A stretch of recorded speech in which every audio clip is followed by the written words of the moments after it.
Hello दोस्तों, Dhananjay Sharma officials में आपका स्वागत है। आशा करता हूँ आप सब लोग स्वस्थ होंगे, खुश होंगे और सबसे महत्वपूर्ण बात है कि पढ़ाई कर रहे होंगे। तो आज मैं एड्रेस करने वाला हूँ एक बहुत ही इंपॉर्टेंट क्वेश्चन को, जो ज़्यादातर बच्चों के दिमाग में होता है कि हमारे जो यूनिवर्सिटी का सिलेबस है ये इतना पुराना क्यों है, जबकि इंडस्ट्री बिल्कुल अलग दिशा में भाग रही है। तो क्यों जनरली यूनिवर्सिटीज़ का सिलेबस करिकुलम थोड़ा पुराना होता है और इंडस्ट्री में बिल्कुल अलग चीज़ चलती होती है, मतलब नई चीज़ चलती होती हैं। तो ऐसी क्या मजबूरियां हैं, उन सारी चीज़ों पे मैं बात करूंगा। और हाँ, बात के दौरान अगर आपको लगता है कि आप मेरी किसी बात से सहमत नहीं हो तो बिल्कुल आपका स्वागत है, कमेंट बॉक्स में अपने विचारों को आप रखिए। मैं हमेशा इस बात पे जोर देता हूँ कि एक इंटेलेक्चुअल डिस्कशन होना चाहिए, एक अच्छा डिस्कशन होना चाहिए जिसमें मैं कुछ कहूँ और मेरी बात से अगर आप तार्किक रूप से सहमत नहीं है तो अपनी बात आप कहिए, और अगर आपकी बात सही है तो मैं बिल्कुल सहमत हूँगा और मेरी बात सही है तो आपको माननी चाहिए। तो आइए डिस्कशन को स्टार्ट करते हैं। ठीक है, सबसे पहला क्वेश्चन कि क्यों यूनिवर्सिटी का करिकुलम पुराना है और इंडस्ट्री में बिल्कुल नई चीजें चलती होती हैं। ठीक है, ये इतना बड़ा गैप है क्यों, क्यों इंडस्ट्री और एकेडमिक में इतना इतना ज्यादा गैप है। ठीक है, देखिए एक बात समझिए कि हमेशा जो डिग्री कोर्स होता है ना, डिग्री कोर्स हमेशा काम करता है फंडामेंटल्स पे। ठीक है, मतलब डिग्री कोर्स का जो काम होता है वो ये होता है कि एक ऐसा फंडामेंटल रूप में आपको तैयार कर देना जिससे अगर आप कल को मास्टर्स करें, पीएचडी करें तो एक ऐसा बेस तैयार हो जिससे आप कल को रिसर्च में कोई योगदान दे सकें। कहने का मतलब क्या है, मैं आपको सिंपल भाषा में समझाता हूँ। जैसे आजकल बहुत ज्यादा चल रहा है क्या, चैट जीपीटी। किसी ने कहा यार चैट जीपीटी पढ़ लो तो तुम्हें तुरंत नौकरी मिल जाएगी। आजकल तमाम जगहों पे आप देख सकते हैं किस तरह के एडवर्टीजमेंट भरे पड़े हैं कि बस चैट जीपीटी सीखिए और आपको इतने की नौकरी मिल जाएगी। लेकिन अगर आप इसको थोड़ा गौर से देखें तो चैट जीपीटी किस पे काम करता है, एनएलपी पे, मतलब नेचुरल लैंग्वेज प्रोसेसिंग पे। नेचुरल लैंग्वेज प्रोसेसिंग किसका कंसेप्ट है, मशीन लर्निंग का।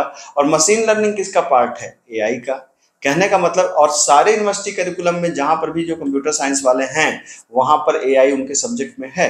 कहने का मतलब कि आपके करिकुलम ने आपको बेसिक फाउंडेशन पढ़ाया, एआई पढ़ाया, और एआई पढ़ने के बाद मशीन लर्निंग पढ़ना और मशीन लर्निंग के बाद एनएलपी पढ़ना कंपैरेटिव आसान है। सीधा कोई अगर आपको एनएलपी पढ़ाएगा तो वो बहुत मुश्किल है। जैसे किसी को लगता है ना, बड़ा फैसिनेटिंग लगता है कि बस मशीन लर्निंग पढ़ डालो, लेकिन शायद आपको पता ना कि मशीन लर्निंग में ढेर सारी डिस्क्रीट मैथमेटिक्स है। तो जब तक आप उस मैथ को नहीं पढ़ेंगे तब तक आपका बेसिक फाउंडेशन क्लियर ही नहीं होगा। तो यूनिवर्सिटी करिकुलम जो काम करता है वो काम करता है बेसिक फाउंडेशन पे। कोई भी सॉफ्टवेयर आप मान लीजिए, किसी भी सॉफ्टवेयर, जैसे मान लीजिए कि आपने कहा कि नहीं कोई सॉफ्टवेयर हमें बनाना है, हमें ये सब फालतू की सी लैंग्वेज जावा नहीं पढ़नी है।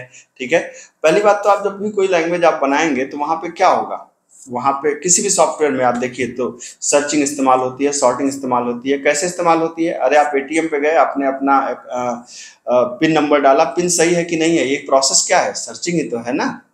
आप कोई चीज ढूंढ रहे हैं कि हमारा अकाउंट नंबर में कितना बैलेंस है, तो ये क्या है, सर्चिंग ही तो है। और डेटा स्ट्रक्चर में आप क्या पढ़ते हैं, सर्चिंग और सॉर्टिंग ही तो पढ़ते हैं, उसका ऑप्टिमाइजेशन ही तो पढ़ते हैं। कहने का मतलब कि उन्होंने आपके फाउंडेशन पे काम किया, और फाउंडेशन के बाद आप उन चीजों पे आराम से काम कर सकते हैं। मतलब इसका जो बेसिक मैंने मेरे कहने का मतलब है कि जो यूनिवर्सिटी करिकुलम हमेशा फाउंडेशन पे चलते हैं, कोई भी यूनिवर्सिटी करिकुलम। ठीक है, तो अब सवाल ये उठता है कि भाई क्या जो गैप आ रहा है उस गैप को छोड़ दिया जाए। कहने का मतलब है कि जो इंडस्ट्री जो मांग रही है, जिसकी वजह से जॉब मिलेगी, जो पढ़ के नौकरी मिलेगी, क्या उसे मतलब छोड़ दिया जाए, हम ना पढ़ें उसको, बिल्कुल नहीं ऐसा है। यूनिवर्सिटी करिकुलम ने उसके लिए भी अपने करिकुलम में स्थान रखा है। अगर आप देखें तो फर्स्ट ईयर के बाद, सेकंड ईयर के बाद, थर्ड ईयर के बाद, सारे ईयर के बाद आपको ट्रेनिंग करनी होती है। ट्रेनिंग का ऑब्जेक्टिव यही है कि आप उन चीज़ों को सीखें उस ट्रेनिंग के दौरान जो इंडस्ट्री में चल रही हो, जो आपके एकेडमिक्स में नहीं है। कहने का मतलब कि मान लीजिए कि अगर वेबसाइट डेवलपमेंट चल रही है मर्न पे, तो जाकर के आप मर्न सीखिए। मर्न आपका हो सकता है कोर्स में ना हो। अगर वेबसाइट डेवलपमेंट चल रही है आपके पीएचपी पे, तो आप जाकर के पीएचपी सीखिए। अगर डेवऑप्स आपकी इंडस्ट्री में चल रहा है तो आप उस करिकुलम के गैप के दौरान जाकर के डेवऑप्स सीखिए। कहने का मतलब यह है कि आपको उस गैप को फिल करने के लिए जो बीच का समय है, मतलब जब भी आपके 2 सेमेस्टर के बीच में, या 2 सेमेस्टर कहना ठीक नहीं होगा, जो ईयर के बीच में जो गैप मिलता है उस गैप में जाकर के आप ट्रेनिंग करिए, उस गैप को आप फुलफिल करिए। ठीक है, और एक बात आप याद रखिए कि अगर आपका फंडामेंटल स्ट्रांग है तो किसी भी चीज को सीखना आपके लिए बहुत ही आसान होगा। और अगर आपका फंडामेंटल स्ट्रांग नहीं है तब फिर किसी भी चीज को ऊपरी तौर पे तो आप सीख जाएंगे, लेकिन आप फाउंडेशन रूप में, मतलब फाउंडेशन आपकी जब कमजोर रहेगी तो आप उस चीज को अच्छे से ग्रैप्स नहीं कर पाएंगे। तो मुद्दा है कि सबसे इंपॉर्टेंट बात है कि आपका फाउंडेशन क्लियर हो, आपकी बेसिक्स स्ट्रांग हो, तो किसी भी चीज, इवन अगर कोई एलुमनाई मेरी वीडियो देख रहा हो, आपको पता होगा कि तमाम एलुमनाई से मेरी बात होती रहती है। उनका कहना है कि जब वो किसी कंपनी में जाते हैं तो कंपनी वाले फिर से उनको वही डेटा स्ट्रक्चर एल्गोरिदम और सर्चिंग सॉर्टिंग और वही डेटाबेस फिर से पढ़ाते हैं, डेटाबेस में एसक्यूएल की क्वेरीज।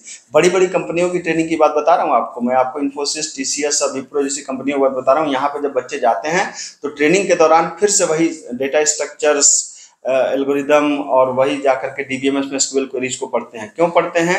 भले वो उस पे बड़े बड़े सॉफ्टवेयर पे काम करेंगे, लेकिन उन सारे सॉफ्टवेयर के बीच में उनके वर्किंग के दौरान इस्तेमाल होता है वही पर्टिकुलर सारी चीजें जो फाउंडेशन आपका है, तो उसी फाउंडेशन को ब्रश अप करते हैं कंपनी वाले। ठीक है, तो आप याद रखिए कि ये जो फाउंडेशन जो यूनिवर्सिटी आपको देती है ये बहुत जरूरी है, ये बेस है। इस बेस को लेकर के आप कोई भी चीज आगे सीख सकते हैं, लेकिन आप सोचें कि बिना बेस के आगे आप सीखेंगे तो ये आपकी एक तरीके से नासमझी कहलाएगी।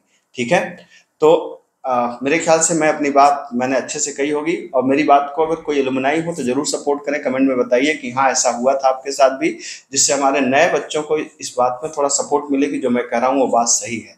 ठीक है, तो मेरे ख्याल से जानकारी आपको पसंद आई होगी। जानकारी पसंद आई हो तो चैनल को सब्सक्राइब करिए, मैं इस तरह के शानदार कंटेंट आपके लिए लाता रहता हूँ। मिलते हैं, थैंक यू सो मच।